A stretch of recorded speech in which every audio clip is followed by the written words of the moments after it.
exigencia es de libertad de todos los presos políticos. No han habido acusaciones de ninguno de ellos. Antes llegaba cada 8 días, ahora llega cada semana.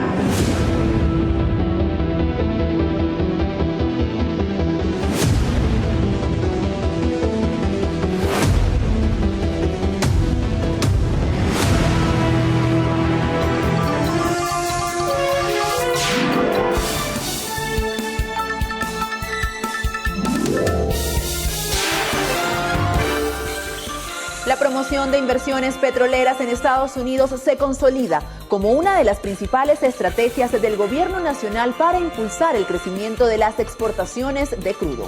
Venezuela busca vencer la cautela de consorcios internacionales con reformas energéticas y mayor producción. Amigos televidentes, bienvenidos a la emisión estelar del noticiero. Albany Saray y este servidor Jonathan Cárdenas. Les saludamos. Hoy analizaremos cómo reacciona el sector petrolero internacional ante estas medidas. Feliz noche para todos. Con esto comenzamos.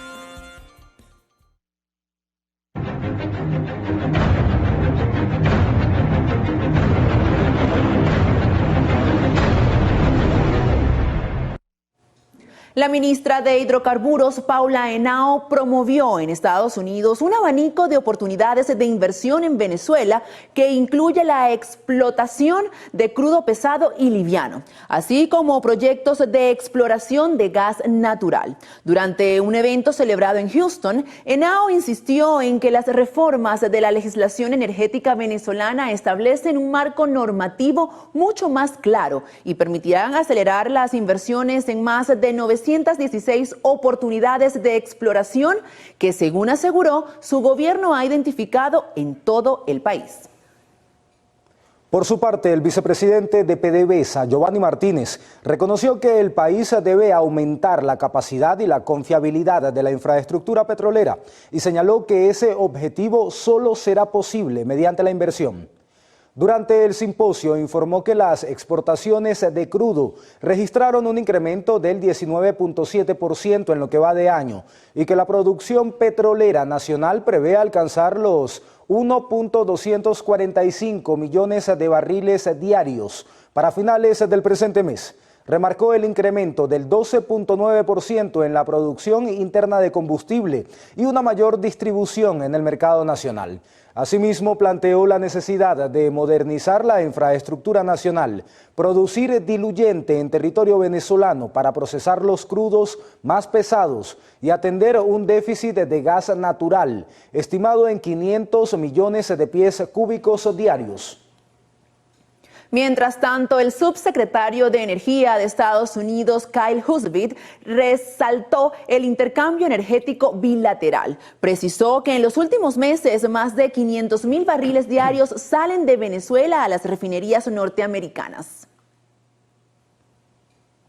Por ahora, las grandes petroleras estadounidenses se han mostrado cautelosas ante la posibilidad de reinvertir en Venezuela, con la excepción de Chevron, la única que permaneció en el país después que en 2007 el gobierno de Hugo Chávez exigiera a las compañías energéticas conceder a PDVSA una participación mayoritaria en los proyectos petroleros.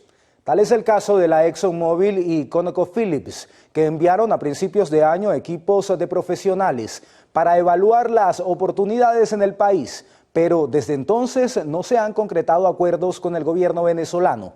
Sin embargo, otras empresas energéticas estadounidenses como Hon Oil y SLB firmaron sendos acuerdos para aumentar la producción y explorar nuevos yacimientos en el este del país. También la estadounidense Crossover Energy está a punto de cerrar un convenio con PDVSA, luego de haber firmado un memorando de entendimiento con el gobierno que dio lugar a negociaciones para explorar oportunidades.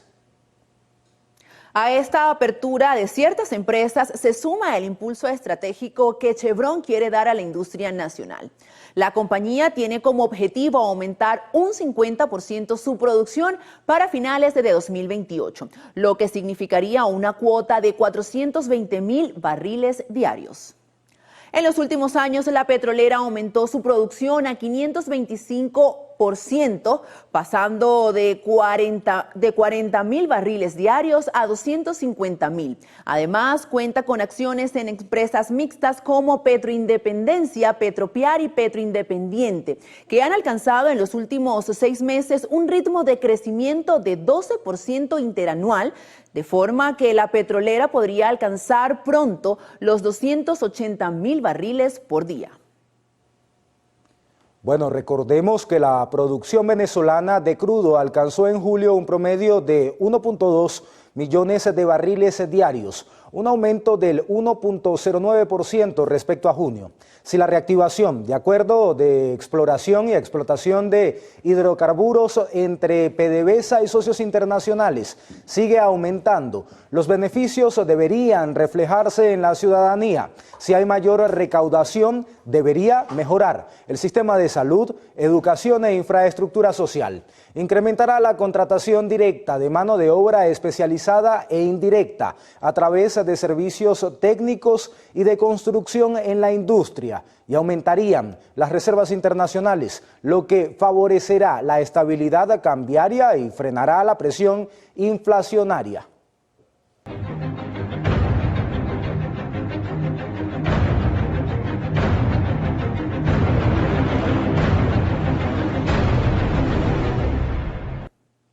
Consecomercio y Procolombia trazaron una agenda conjunta para fortalecer la integración empresarial binacional e impulsar el intercambio comercial.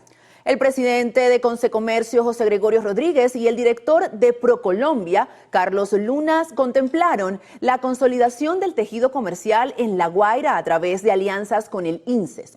Asimismo, acordaron la promoción del turismo como el motor del sector comercio y servicios y la reapertura de nuevas rutas aéreas directas entre ciudades, además de la optimización de políticas migratorias. También ratificaron el compromiso solidario que existe entre ambos países por los eventos sísmicos que han afectado a la región.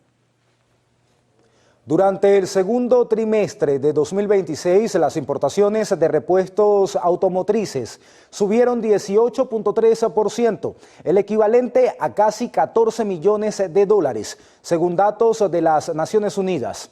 Ante esto, la Cámara Nacional de Comercio y Autopartes, CANIDRA, explicó que los precios del rubro mantienen un comportamiento apegado al tipo de cambio por la alta dolarización, característica del sector. El presidente de la organización indicó que durante el último periodo evaluado, la inflación mantuvo una dinámica contractiva, lo que redujo los precios en moneda extranjera y ha permitido un abastecimiento óptimo de repuestos en el país. Los centros comerciales, especialmente en Caracas, deberán aplicar 8 horas de racionamiento eléctrico, según anunció la directora ejecutiva de la Cámara que los agrupa, Claudia Itriago, tras reuniones con autoridades nacionales. Explicó que los cortes fueron establecidos en 2 bloques de 12 del mediodía hasta las 4 de la tarde y de 6 de la tarde a 10 de la noche. Horarios considerados claves para la actividad comercial. Itriago advirtió que varios establecimientos que presentan fallas en sus plantas eléctricas ante constantes cortes de energía. Amigos televidentes, 10 y 6 de la noche específicamente, y vamos a revisar cómo se encontrarán las tasas oficiales de tipo de cambio para este jueves. Vamos a comenzar con el dólar. Este se ubicará en 777.41 bolívares. Ahora, con lo que respecta al euro, tendremos que esta tasa estará en 906.83 bolívares. Es momento de marcar nuestra primera pausa en el noticiero Emisión Estelar. Al regreso, habitantes de Valle de la Pascua, en el estado Guárico, claman por atención de las autoridades por fallas en los servicios públicos. Sigan con nosotros. Olvidar cómo excavar la tierra y cuidar el suelo es olvidarnos de nosotros mismos. Mahatma Gandhi.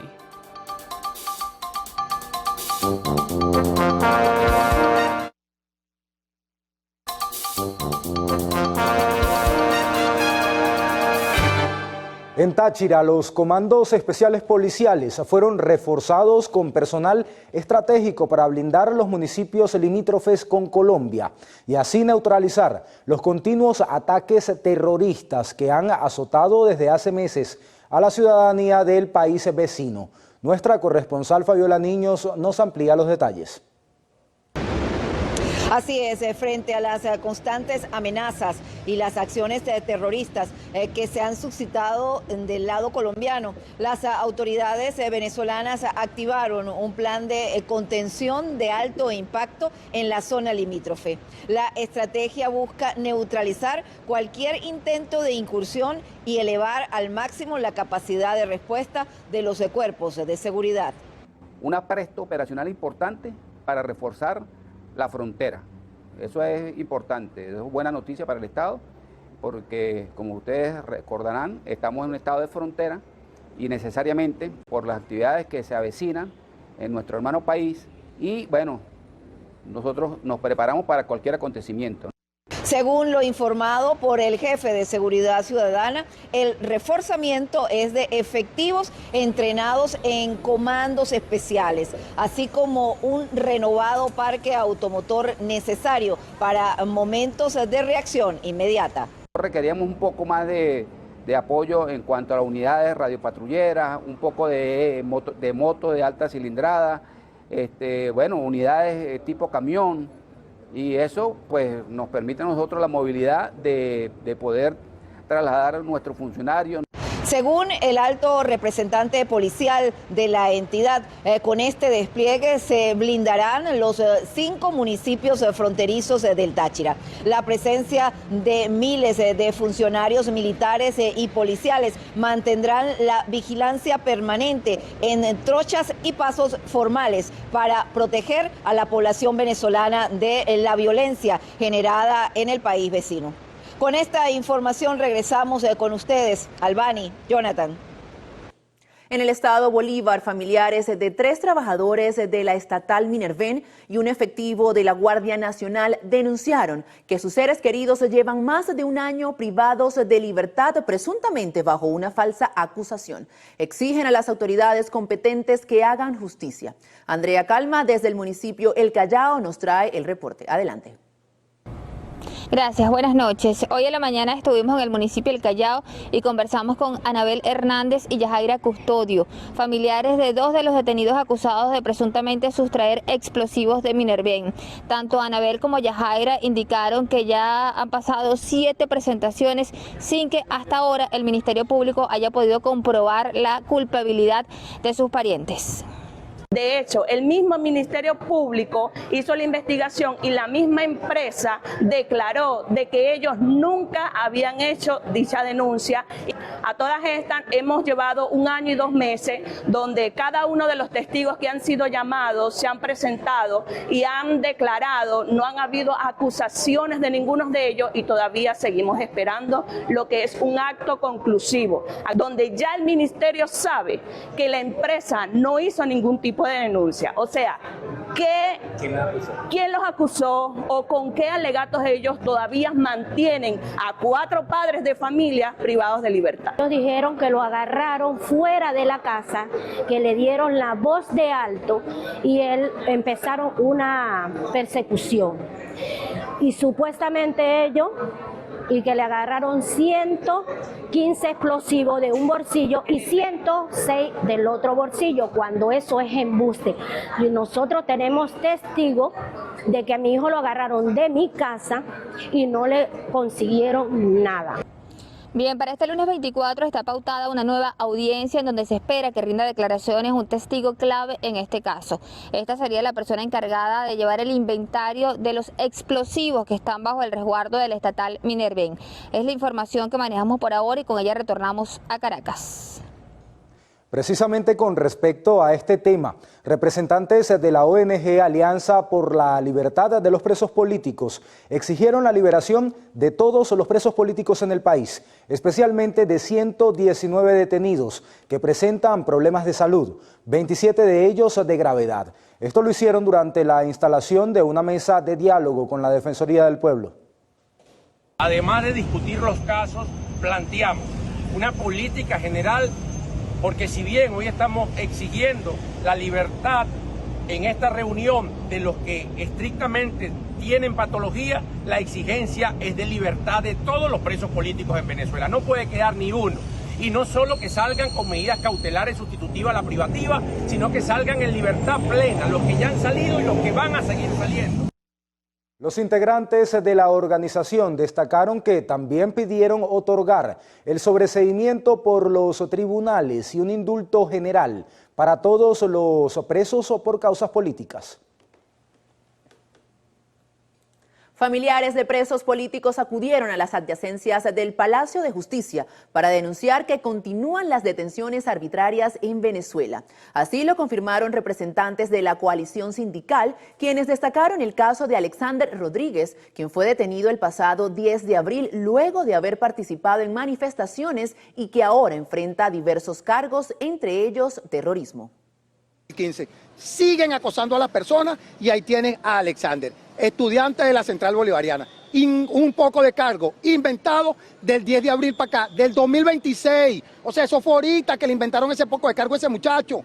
¿Cómo es posible que él ha estado protestando con nosotros desde el 9 de abril y hoy se está presentando por todos esos cargos que ni él mismo sabía que los tenía? Entonces, eso es lo que está pasando en Venezuela. Los representantes de la coalición sindical también señalaron que a Alexander no se le ha permitido tener derecho a defensa privada.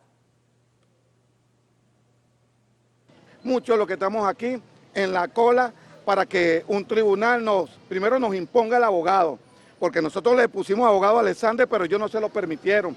Le están colocando un abogado público que le está diciendo al propio abogado público que él acepte la culpa de algo de que no cometió.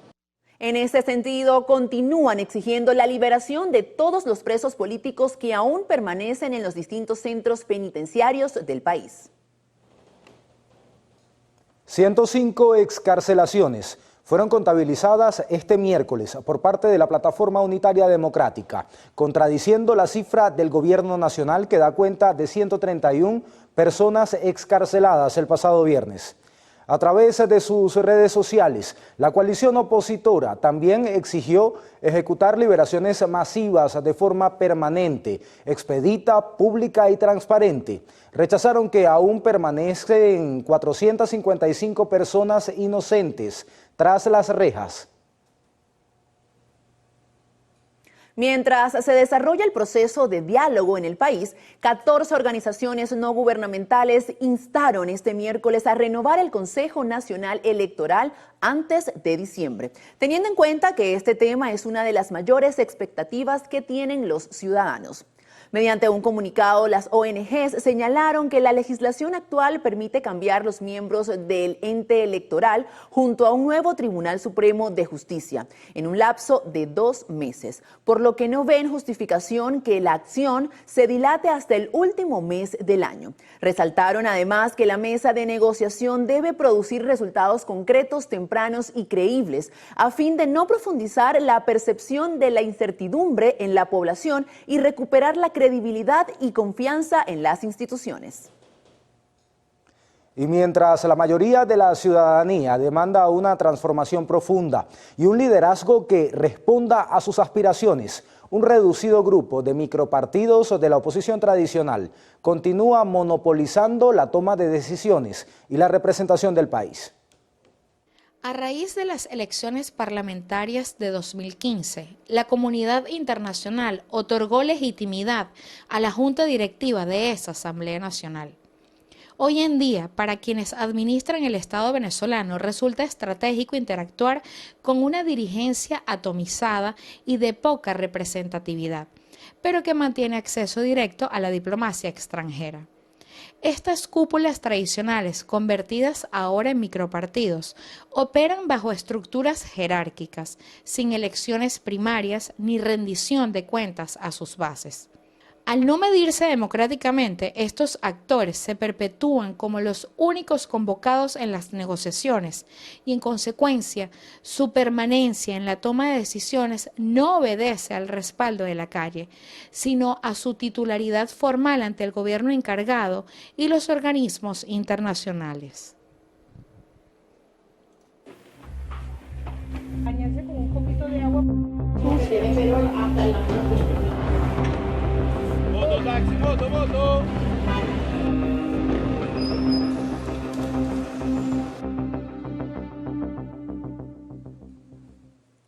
Habitantes de Valle de la Pascua en el estado Guárico claman por atención de las autoridades municipales. Denuncian fallas en los servicios públicos, asfaltado de calles y altos impuestos que aseguran no se ven reflejados en la comunidad. Nuestra compañera Yanmir Colaberardino nos cuenta cuál es la realidad que viven en esta zona del país. Adelante. En esta población conocida como la Princesa del Llano, sus habitantes describen cómo sortean la deficiencia en algunos servicios públicos y cómo esto impacta en su calidad de vida y economía. El servicio de energía eléctrica es fluctuante, afectando principalmente a zonas periféricas y sectores rurales, lo que no solo incomoda, sino que impacienta a quienes soportan las incidencias de un sistema deficitario.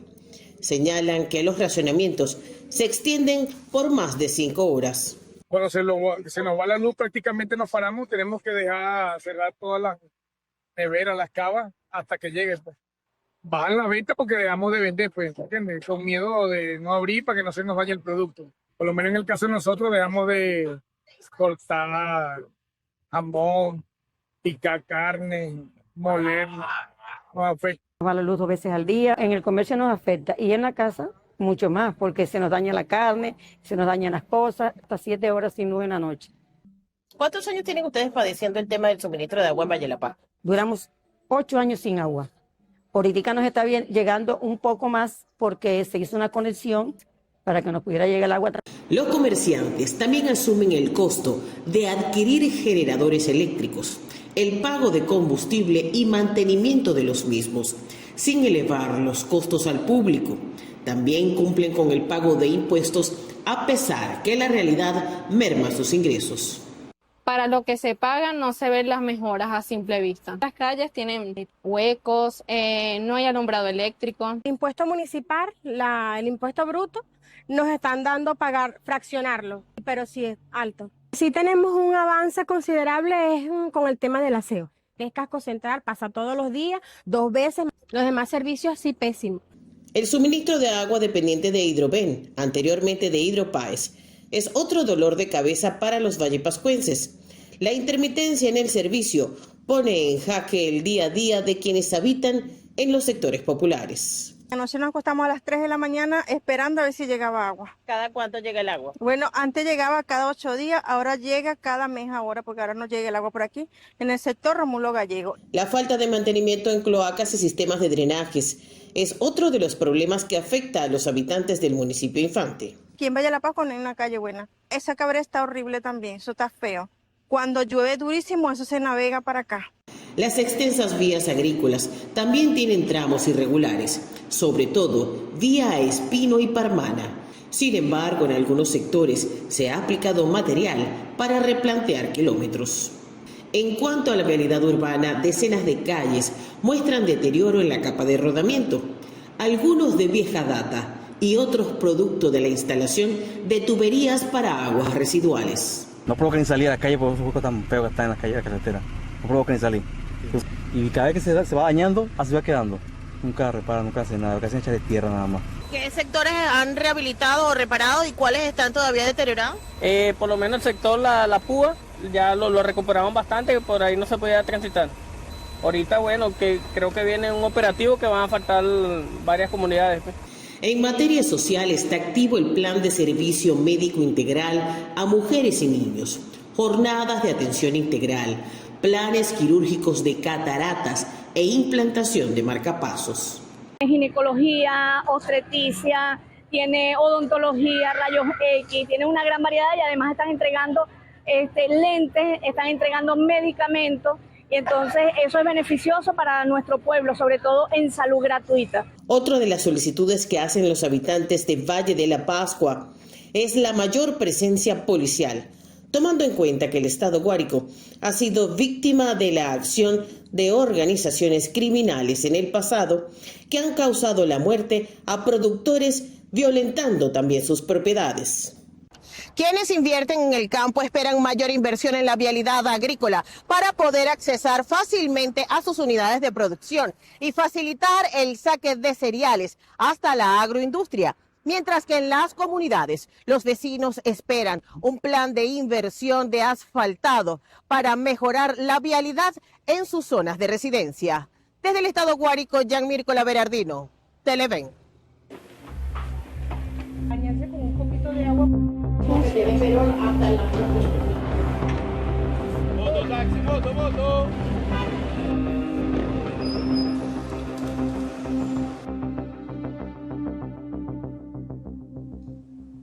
Cambiamos de tema. Agroindustrias que no compren la producción nacional no tendrán acceso a la emisión de licencias de importación. Así lo anunció el Ministerio de Agricultura Productiva y Tierras, argumentando que la medida busca proteger la cosecha de arroz del actual ciclo productivo. La decisión se acompaña de la prohibición del ingreso de nuevos barcos con materia prima de arroz para lo que resta de año.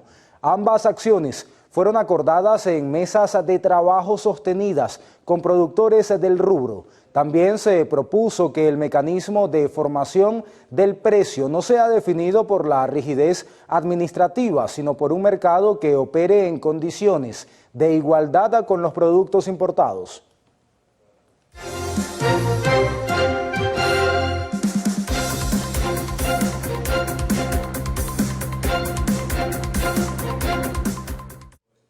Bueno, y con el objetivo de mantener la cobertura sobre los hechos que generan impacto en el país, revisamos los eventos pautados en la agenda para mañana. Este jueves, el Colegio de Ingenieros de Venezuela dará a conocer los resultados de evaluaciones técnicas de edificaciones afectadas por el terremoto del 24 de junio. El alcalde de Lechería, Manuel Ferreira, se pronunciará sobre la crisis eléctrica y afectaciones a la economía del municipio turístico Diego Bautista Urdaneja, principal centro de operaciones comerciales del norte de Anzoátegui. Bueno, y si están pensando en comprar un carro nuevo acá en Venezuela, quizás también se preguntan qué hay detrás de las iniciales, de las tasas de interés oculta y de los tiempos de entrega y las condiciones reales que deben evaluar antes de firmar. Para eso, no se pierdan este flash económico con Fabián Campos y toman una decisión con información.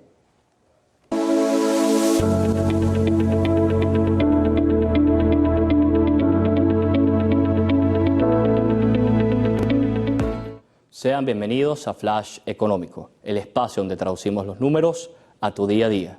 Soy Fabián Campos y hoy te relato la verdadera cara detrás de las nuevas alternativas de crédito automotriz en Venezuela, para que los números no te tomen por sorpresa. Comencemos.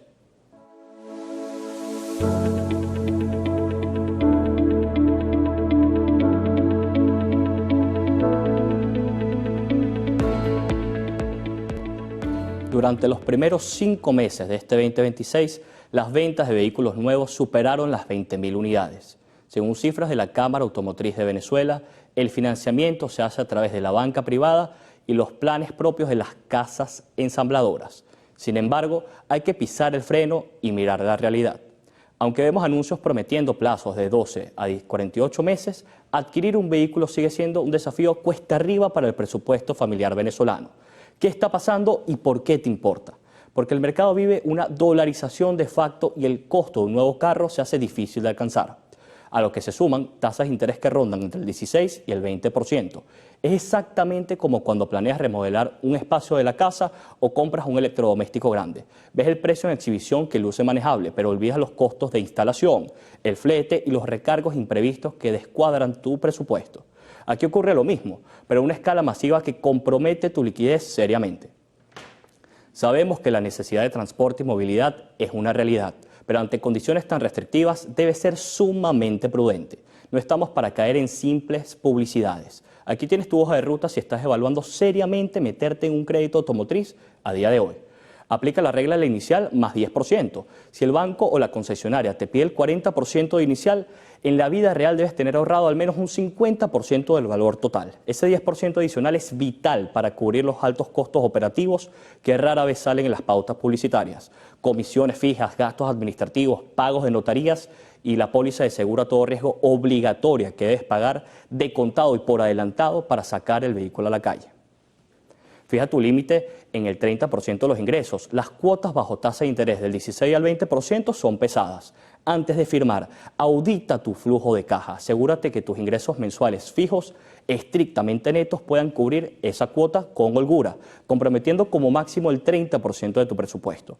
Si la cuota abarca más que eso, el vehículo dejará de ser una herramienta y se convertirá en un pasivo tóxico de tu familia.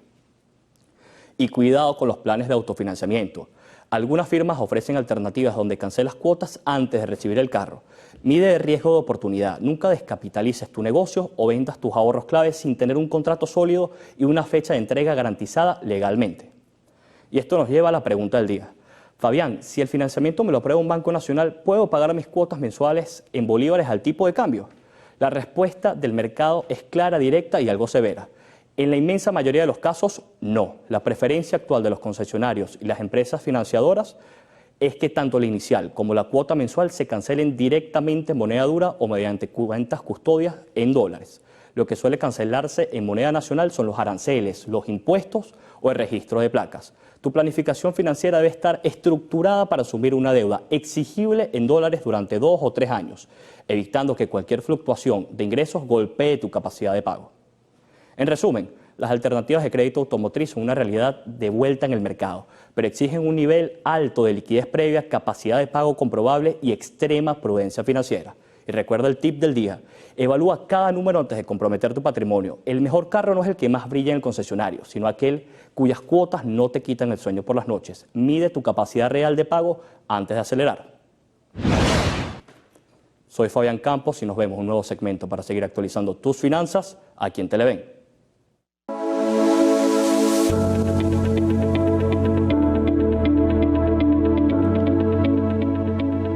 Bueno, valiosa la información, sí, ¿no?, que nos deja Fabián antes de tomar una decisión tan importante como comprar un carro 0 kilómetro, sobre todo. Sí, es una opción que, bueno, las personas tienen que evaluar, como él lo decía, quienes les presenten cuotas de interés por encima del 16%, pues al parecer no es tan viable, según lo que nos cuenta Fabián aquí. Y con esa información, pues nos vamos a una breve pausa comercial, pero ya regresamos con más de la emisión estelar.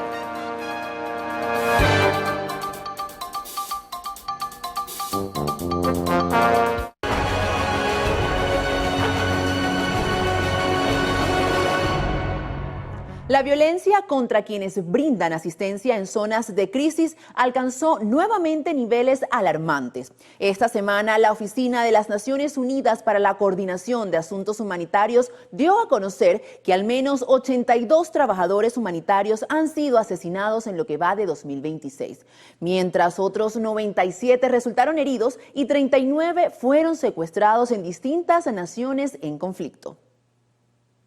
Esta tendencia se mantiene tras un 2025 marcado por violencia récord en el que 907 miembros del personal humanitario fueron asesinados, heridos o secuestrados, siendo la cifra más alta registrada contra este sector.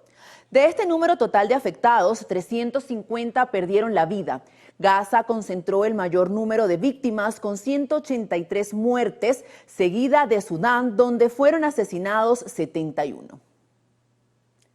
Ante este balance, el responsable de las operaciones humanitarias de las Naciones Unidas, Tom Fletcher, advirtió sobre el nuevo factor de riesgo que representa la expansión de drones armados cada vez más económicos y accesibles.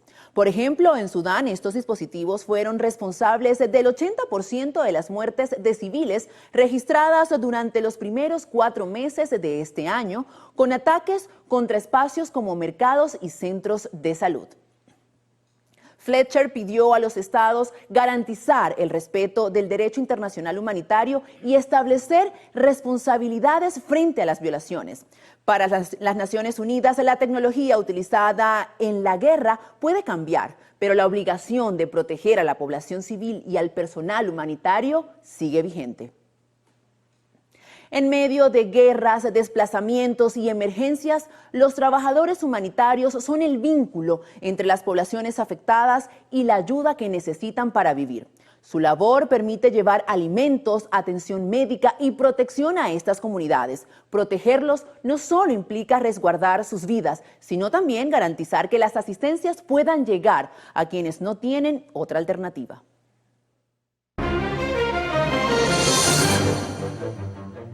Nuestro recorrido internacional comienza en España, donde más de 3.000 personas se vieron obligadas a confinarse debido a un nuevo incendio al oeste de Madrid. Bomberos y avionetas cisternas luchan contra las llamas actualmente, que amenazan con propagarse rápidamente por los vientos que atizan el fuego y las temperaturas que superan los 35 grados. Varias viviendas también fueron evacuadas y sus habitantes llevados a un lugar seguro. Portugal también atraviesa una intensa temporada de incendios. Este miércoles, 3 bomberos resultaron gravemente heridos durante las labores para extinguir 4 focos rurales activos que afectan al país. Las autoridades indicaron que estos siniestros ya han consumido miles de hectáreas, por lo que varias viviendas han sido evacuadas de forma preventiva. Según afirmaron, para mañana las condiciones meteorológicas empezarán a ser más favorables. Este contexto de incendios también se vive en Sudamérica. Desde el 1 de julio a la fecha de hoy, Ecuador contabiliza 1.314 incendios forestales que han afectado aproximadamente 9.760 hectáreas.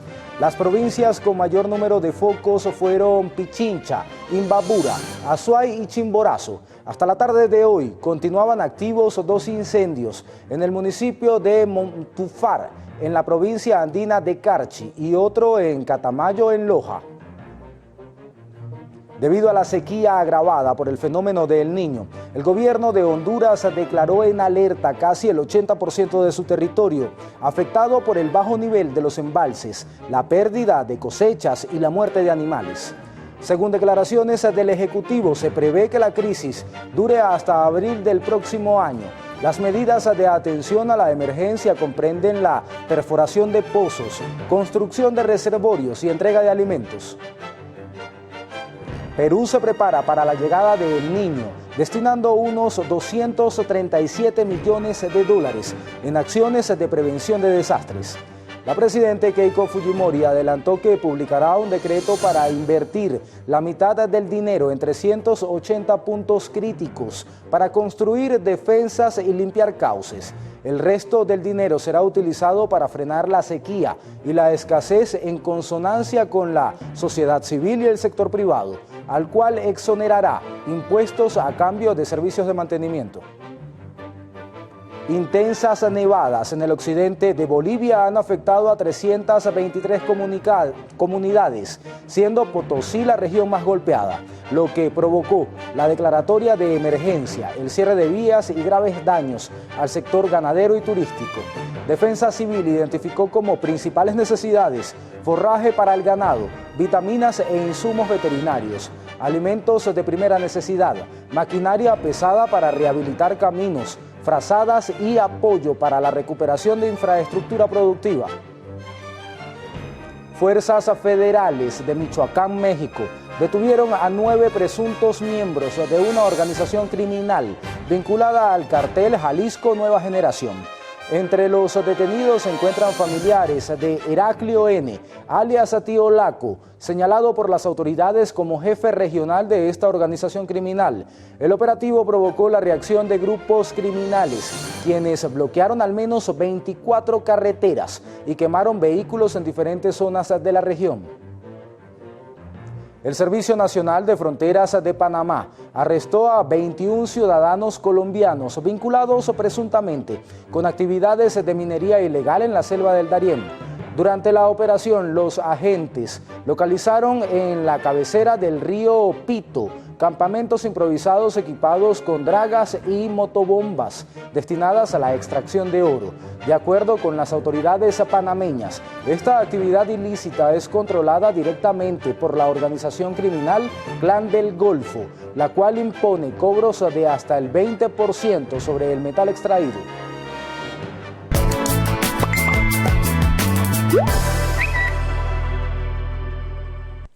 Ahora vamos a hacer una revisión de las noticias de último momento que circulan en los diferentes portales, redes sociales y diarios digitales del mundo.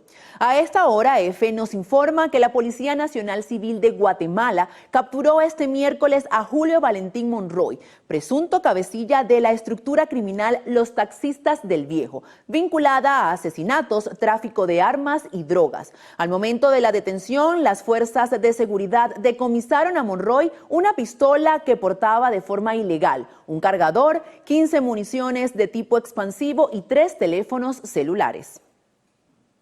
El portal de noticias DW publica que el gobierno de la República Democrática del Congo elevó este miércoles a 5.105 los casos confirmados de ébola, incluyendo 2.420 muertos por el brote declarado en el este del país, que ya es el segundo peor de la historia y el más grave registrado en el país de África Central. Bueno, amigos televidentes, cuando son exactamente las 10:44 de la noche, nos toca hacer otra pausa acá en la Misión Estelar. Al regreso, Moderna y Merck anuncian resultados positivos de una vacuna contra el cáncer de piel. Ya venimos.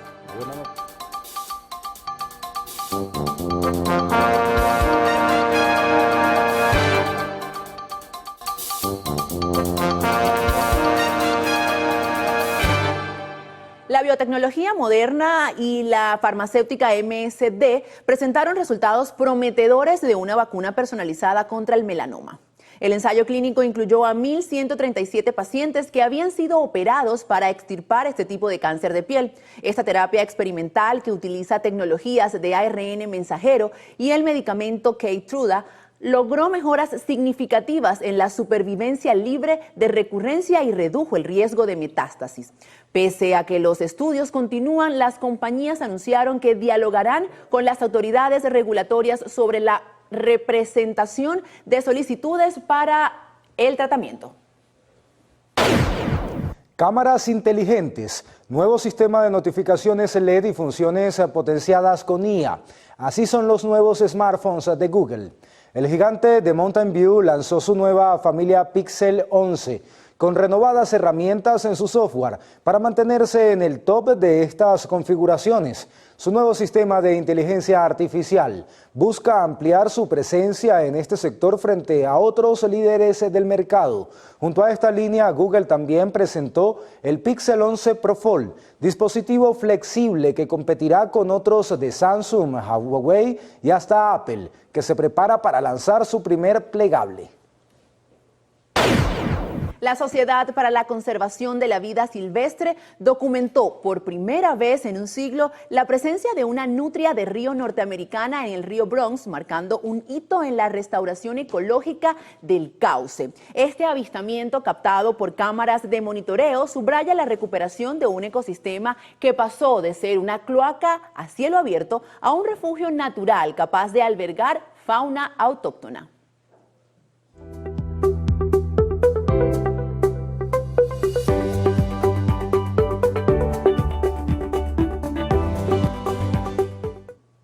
Un trágico accidente en una autopista de Irlanda que dejó a 5 jóvenes fallecidos por conducir a toda velocidad en sentido contrario ha llamado la atención de las autoridades debido a la gravedad de una conducta temeraria que se alimenta exclusivamente de las redes sociales. Este lamentable hecho destapa una peligrosa tendencia de maniobras extremas e ilegales que se replica a nivel global tanto en automóviles como motocicletas. Desde las carreras clandestinas europeas hasta las acrobacias y piques prohibidos en Latinoamérica, las calles se están convirtiendo en pistas ilegales. El sindicato policial irlandés denunció que grupos organizados usan las plataformas digitales para grabarse cometiendo estas infracciones y provocar persecuciones deliberadas, aprovechando que en muchos países las patrullas tienen restricciones para iniciar persecuciones de alto riesgo, buscando evitar incidentes mayores en la vía pública. El primer ministro de la Nación, Michael Martin, junto al comisionado de la policía, confirmaron que el motor detrás de esta temeridad es la alarmante búsqueda de aprobación virtual. los jóvenes compiten en foros digitales para superarse unos a otros con el único objetivo de conseguir likes y ganar notoriedad en Internet. Las autoridades advierten que el deseo de viralización está nublando por completo el sentido de la realidad de los adolescentes, transformando autopistas reales en un escenario de videojuegos mortal, donde se transmiten en vivo la adrenalina sin medir las consecuencias devastadoras.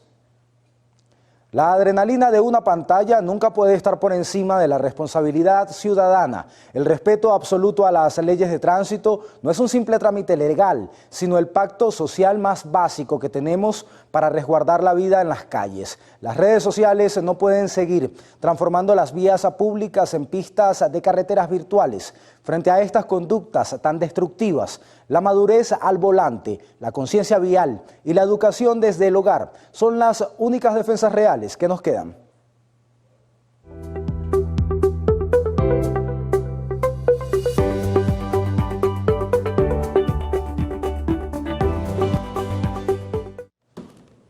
Última pausa en el noticiero Emisión Estelar. Al regreso, Harry Kane volvió a ganar la Bota de Oro europea. No se aparten, enseguida volvemos con más.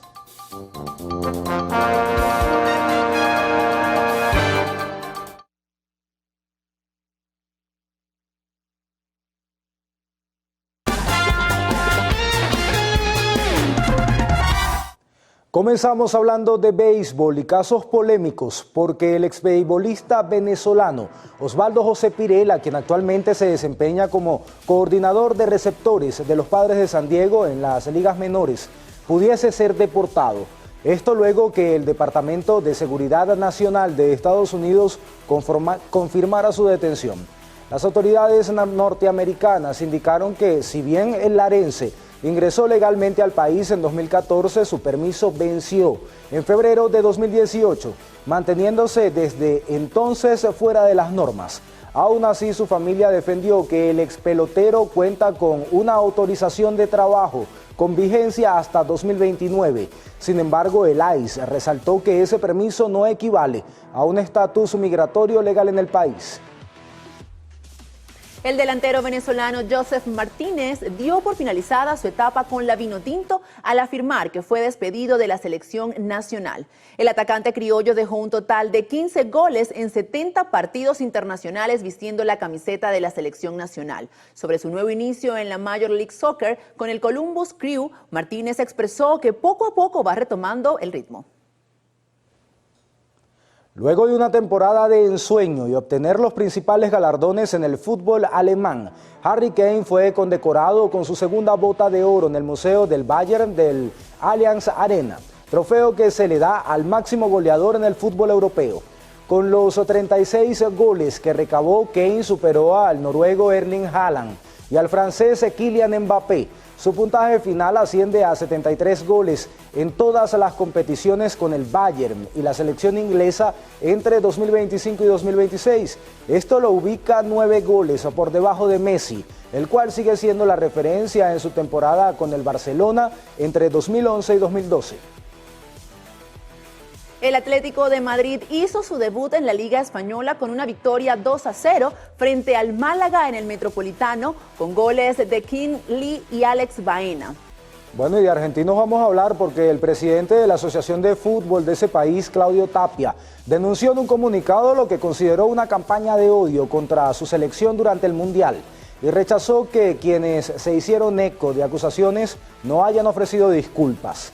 En un duro mensaje, Tapia cuestionó las versiones que pusieron bajo sospecha la actitud de los futbolistas argentinos durante los partidos.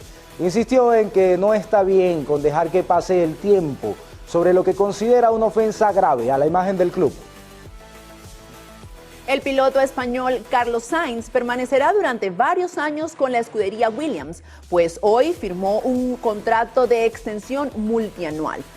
De esta manera culminamos la emisión estelar del noticiero. Les agradecemos como siempre por elegirnos para mantenerse informados. Además, para revisar nuestros reportes y transmisiones completas, visiten nuestro canal de YouTube Televen TV y sigan nuestras cuentas oficiales en redes sociales. Nuestra próxima cita informativa será mañana a las 6 de la mañana, bien tempranito en el noticiero Primera Emisión, después del himno nacional.